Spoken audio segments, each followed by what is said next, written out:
Hi, and welcome back to the Mob Mentality Show. I'm Chris Lucian, and my co-host is Austin Chadwick. And today we're going to talk a little bit about sustainable pace, sustainable Yes. pace.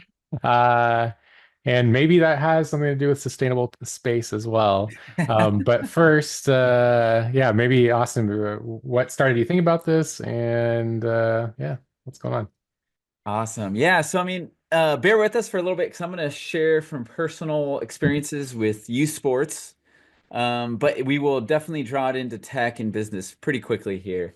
But I felt like it was a good anchor to start with that because I just feel like there's definitely some huge parallels between youth sports or maybe youth musical theater and the tech world and business world. And so, just without further ado, I guess I'll jump into it. Um, my kids recently became interested in sports in the last few years, and so I played a lot of sports growing up. And but I basically had my head in the sand for like I don't know, 10, 15 years now. Mhm. And so I re-entered the world, coaching teams and jumping into leagues. And to be honest, it was incredibly jarring. In some ways, overall, the kids had a ton of fun, no matter what league we're in, and we made the best of it. And there are ways to make it fun and awesome, even if you're in tough situations. But what was incredibly jarring to me about it was how much the intensity level has grown in 10 to 15 years. Um, like, for example, one of the first leagues we joined, the amount of cheating, intensity, hours per week put in by the other teams, screaming, yelling, and all of that competition level was higher at like the third and fourth grade level than it was in Division 1 high school sports when I played.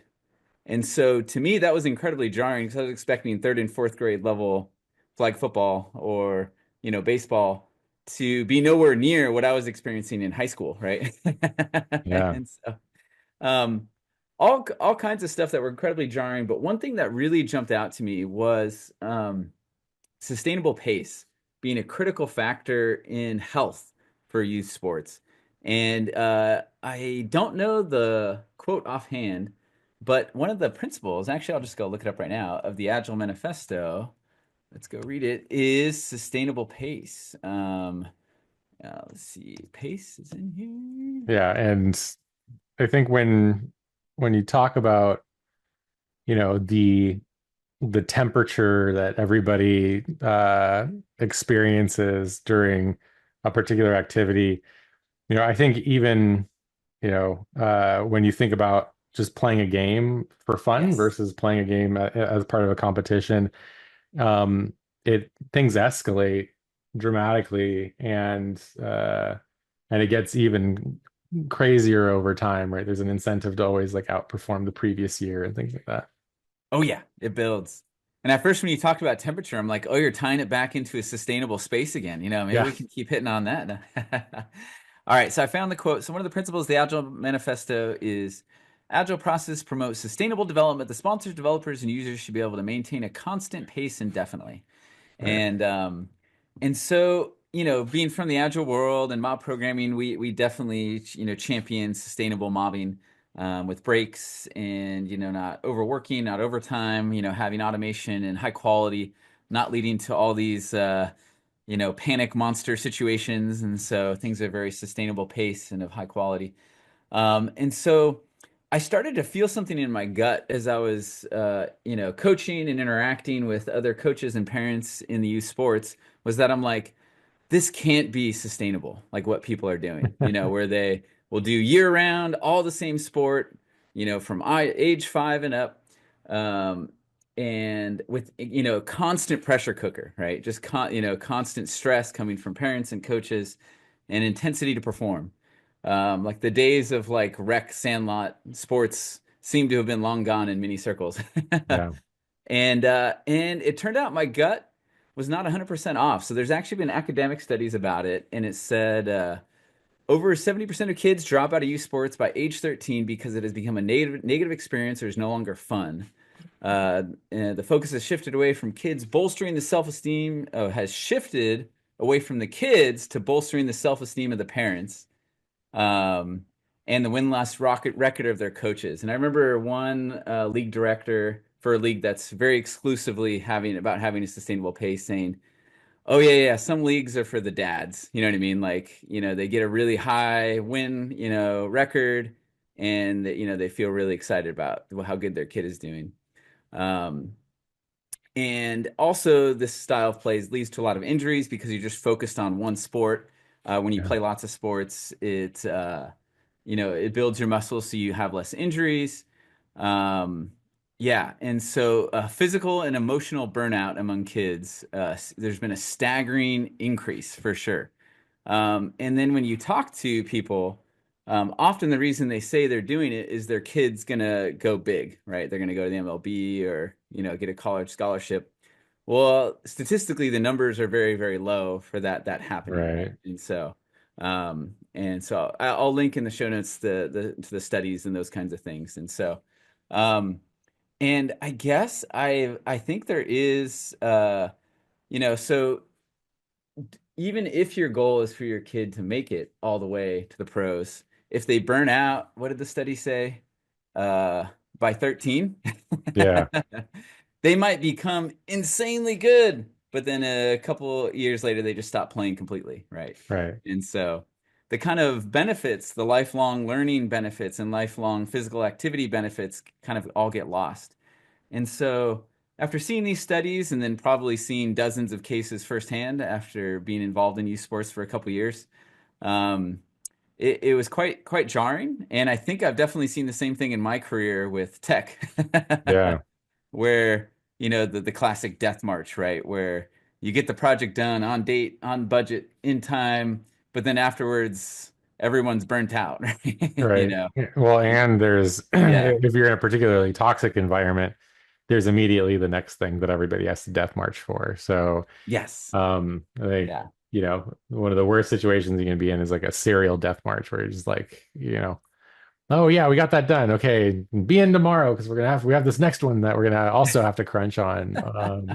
Or when you know that the crunch is like coming up, it's going to be there because everybody has been unreasonable the whole time, that sort of thing. I think that what you're saying is true. Like, there's a lot of stuff that if you if you go so intense, you will, just destroy, you know, certain things. And that it's also, I think, why a lot of like the really big companies out there, some of them have a reputation for burning people out. Like, you work really hard, 1 year or 2 years, and then you use that on your resume to get your next like five jobs, right? And so there is some sort of that mentality where the company is just burning people out as they come in and milling through people until they can find the few that stick. Um, and yeah, but most environments out there are, I think, looking more for those for being efficient with the learning that employees have to do, right? So if you have constant turnover, it's very hard to train people up. Um, and if you want to retain those people later, then the salaries have to go up tremendously, which is like why you have those big companies, I think, milling through people quickly. But I think generally speaking, when we talk about sustainable pace, there's all kinds of benefits, even physical benefits. You talked about doing the same sport over and over again all Mhm. year, or and that's like repetitive motion stresses and stuff like that. It's the same thing, I think, in mobbing, right? So if you spend all of your time at the keyboard versus a fourth of your time at the keyboard, you're actually much less likely to you know even go through work injuries as well. Mhm. So you can even take it from that standpoint. Like, there's sustainability built in, but the opportunity to move fast at the same time. Yeah. Yeah, for sure. No, that's a good benefit too. And that kind of goes to the ability to work on different things as well, right? Mhm. like I guess an analogy to playing different sports, so you strengthen different muscles, prevents injuries overall in life, and has a higher health. I almost see it as like if you mob on different parts of the stack or different types of technologies or different types of products. So one of our kind of lofty goals is that people can, move as they want, and follow interests. I think it builds up your full stack skills quite a bit, or your domain experience skills quite a bit, such that you're kind of like the more of the lean ideal of you can work anywhere, right? Right.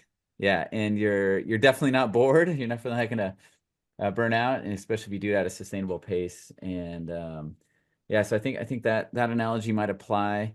Um, Another thing that jumped out to me too is it's just become like I think they really tapped into something deep with sustainable pace in the Agile Manifesto. And that'd be kind of an interesting thing to look back in history to see how long that idea of sustainable pace has been around. Um, but you can almost tell whether it's in work or personal life or whatever, whenever someone's not operating at sustainable pace, because they're usually in helter-skelter panic mode. Yeah. Like the panic monster from that, what's that video? The procrastination monkey TED Talk. We should probably put a link to that one. That's a funny one. You feel like they're constantly in that mode, Yeah. and it's like no wonder you're stressed, or no wonder if you're at work you're writing bugs or getting upset at people and losing your cool and things like that, is because the way to survive is you have to be just like burning both ends of the candle constantly, right? Right. Um, and so anytime I sense that in anything at all, it's kind of like, how can we either, decouple from that completely or isolate ourselves, like a domain-driven design, anti-corruption layer from whatever is going on there. You know what I mean? Right. So, yeah. Yeah, and I think when you work like that, you can kind of think back to waterfall style projects and like, the end of the project crunch. And also I think prioritization, right? So there's a lot of stuff in the lean UX book that talks about the doing the most complex, highest priority thing first. And so before I started doing agile style projects, I would see a lot of, pick off all of the low hanging fruit and then back yourself into a corner and then be burning the midnight oil. And so it was like a fluctuation between Parkinson's law and a design trade-offs scenario, like just on either edge of that. I think a lot of that you know, comes back to like unreasonable deadlines being set, things along those lines. Or not even unreasonable, but this idea of like horizontal slicing and then just losing tons of money because uh you didn't get portions of the application that you expected to done. And so I think a lot of the when we talk about sustainable pace, I keep wanting to say space. When we talk about sustainable pace, I think things like continuous delivery, vertical slicing, like those sorts of things can be have a huge impact on those sorts of things. So Yeah. And I guess the last thing I want to hit, but maybe we close this one, is I think those in a highly competitive market or something like that, or those in a system that feel lots of pressure, it probably sounds like we're like the hippies in the woods, just saying don't have a job or whatever, and you don't need to deliver anything. And so I think flipping the coin to the positive side, I guess I'll start with sports, and then we can draw it back to tech and business. Is that no, in actually quite the opposite. Sustainable pace is how you reach your business objectives, right? If you want your company or your team or your player to last longer than a few months or a year or so, sustainable pace is the only way of survival, unless you're just constantly churning out new employees or new players for your team or something like that after you burn them out. And so so it's not a so like I'm reading like the culture of like a healthy sports team, and it has healthy competition, right? And so like the tech or business corollary is, if something like continuous delivery with mobbing is incredibly effective at delivering, right? Maybe it won't deliver 100 features tomorrow, that some team that's just burning up 100 hours a week might pull out, if you're just thinking only short term. But for you have constant market experimentation every day if you have continuous delivery in place, right? And Right. you have sustainable pace, so you can do it with high quality. Um, and so it is definitely not a move towards not, learning means not getting stuff done, right? Or something like that. Um, and I've definitely seen the same thing, in that if you span past winning this game or just, that kind of thing, and you set up a youth sports team that focuses on learning, and even if you're in a league that is quite the opposite, pressure cooker, people screaming, lots of pressure and that kind of thing, I've seen kids go from, crying because of the pressure or just upset and always serious, like it's like this hardcore job, to by the end of the season really enjoying it. So they're having fun, but they've also grown so much, right? It's not like you have to pick one or the other. Like either they get better and we win, or they have fun and they're a goof off and they don't care and they stagnate, and in their skills, right? Like if every day you're doing that kind of one plus infinity continuous improvement, Right. um, you span out over a season, over 3 months, you see these ginormous leaps, you know what I mean? And kids who maybe wouldn't get a chance are, catching a touchdown or contributing in a unique way. And I guess I just saw it this past weekend, kids getting chances out there who normally wouldn't. Um, they started to turn a corner, right? And so, and make some significant improvements while still having a good time at a sustainable pace, right?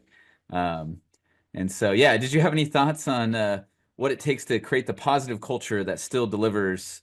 And, what are your Yeah. experiences there, Chris? Yeah.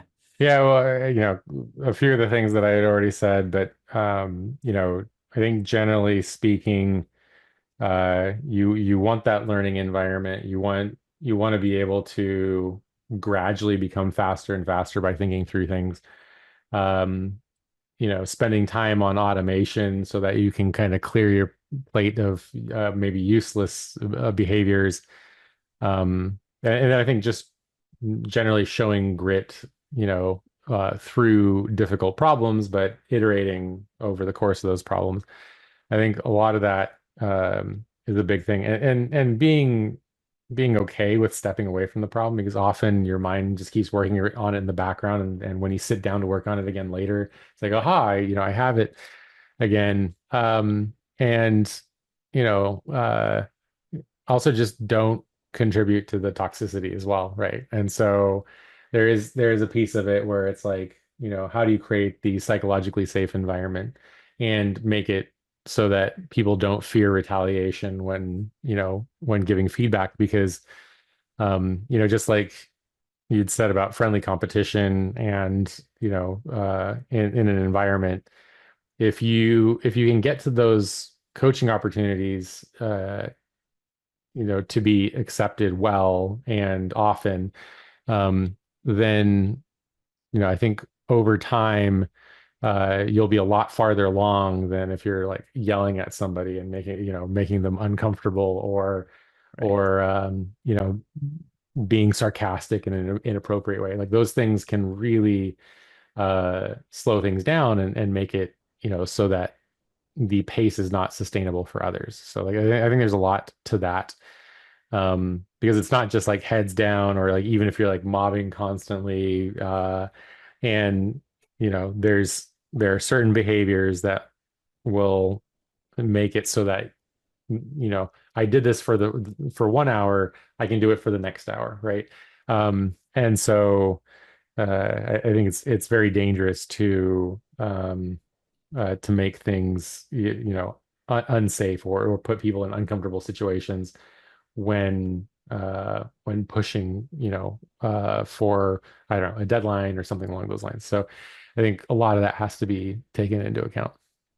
Yeah, and I think part of it too, is maybe people just haven't seen what it looks like to be effective at a sustainable pace. It's kind of like similar to, with radical candor. People are used to seeing numerous examples of ruinous empathy. You don't give feedback, and things just don't really improve, right? But you're nice, right?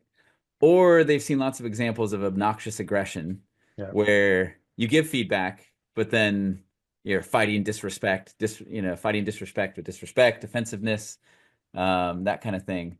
And so I've seen a similar thing in the sports world that people just haven't seen what it looks like to, give effective feedback to a kid without it being screaming or without embarrassing them in front of the stands and the whole team, right? You know right. what I mean? I saw, uh, Kyle Arate. We've had him on the show before. Yeah, He mentions John Wooden, who is a basketball coach, yeah, and one of his things was just like you just walk up and you say this, not this. You know what I mean? Like, yeah, hey, you did good on this last play, but next time do this and not this. And you just give yeah, him that specific, very concrete, praise or feedback, and it's one on one, and it doesn't have to be this, uh, screaming moment for people to perform, right? Like right, if the kid or the developer or whoever is invested in their job, the feedback you give them, they'll take to heart and do something with it, right? And I think, and one thing I noticed kind of with the non-sustainable pace is it has corollaries with how the Radical Candor book described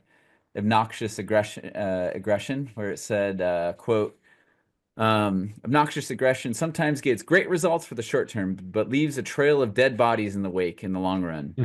And then it says, think about the Devil Wears Prada character or Bobby Knight, the Indiana basketball coach, who had a winning record but had thrown chairs and choked a player and was fired, right? And so yeah. when the Well, bosses criticize or humiliate rather than help them improve or personalize attacks among team members, um, you know, so that's kind of the example most people like, well, that's how you get results, right? right. Yeah, and I've seen that sort of behavior where, the boss is yelling, or like to take the analogy further, you have the parents in the stands yelling at their kid or other kids or the referee or whatever, Right. and teaching everybody how to behave, right? And so, if you join a company and then the person you report to starts yelling at you right away and you don't see anything different, then you can be the one doing the same thing because you never learned any different. Which is why I think, being involved in the community is so important. And then also being involved in, like, university capstones and things like that is also really important, because in both of those scenarios, you're kind of influencing and kind of like, making the software industry a better place. But really this goes for, I think, any sort of work. I don't know that um you know, berating people for being ineffective is an appropriate thing to do in any industry. Um, and so maybe that's a good kind of point, is that, I think we think about things in the context of software, and I think there are certain things that are different and certain things that are the same, but often we want to make sure that no matter what we're doing, that we're probably not behaving in that way. But somehow it's become so common in software, or just in other roles like that, and especially when metrics or other things that people pay attention to could be manipulated to give somebody an excuse to put someone else down. Yeah, yeah, for sure, for sure. Yeah, so I think was it Gandhi? Be the example you want to see in the world or something like that, Yeah. right? And so yeah, just be that example of, caring personally, challenging directly without having to go at a crazy unsustainable pace or without obnoxious aggression, or without being, I've seen in the sports world too, where it's kind of like, oh, uh, they had a lot of fun, but they just kind of goofed around all practice and, didn't really, improve. Or, oh, that team's just like a social club, right? They don't really get Yeah. anything done, right? Those quadrants exist, but that's not what we're talking about for sustainable pace. care personally, challenge directly, help each other grow, have with continuous delivery, deliver daily, and be the bedrock for great products and a great company, So yeah, I guess suppose that'd be the call to action. Be the Yeah. example you want to see and look for ways to protect that and help it grow through the diffusion innovation wherever you're at. Yeah. Yeah. And yeah, with that, like, subscribe, comment, and more, and we'll chat with you and yeah, talk to y'all later. Bye, everybody. See ya.